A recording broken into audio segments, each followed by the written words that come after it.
කොච්චර කෙනෙක් අපිට බැන්නත් අපිට මෙහෙම හිතන්න පුළුවන් නම් හප්පච්චි මේ සංසාර ජීවිතේ මේ මිනිස්සයා කරගන්න කර්මයක තරමනම් නිකන් සදාකල් මේක ජීවත් වෙනවා වගේ මේ ඉන්න හැට ඇතුලේ කට පරිස්සම් කරන් හිත පරිස්සම් කරන් යන්නේ නැතුව මේ අසංවර කරගත්තු කට නිසා මේ අසංවර කරපු වචන නිසා මේ කරපු අභූත චෝදනා නිසා අභූතවාදී නිරයන් උපේති අභූතෙන් චෝදනා කරන නිරය උපදින්නේ අභූතවාදී නිරයන් උපේති මේ බොරු චෝදනා කරන අය නිරයට යනවා කියලා සිහිපත් කරලා අර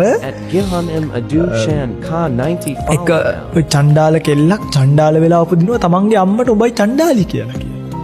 එතකොට අම්බපාලිලාට වෛශ්‍යාවන් වෙන්නුනේ සංසාර ජීවිතේ අනවශ්‍ය තැනක අභූත චෝදනාවක් වෛශ්‍යාවි කියලා කරලා.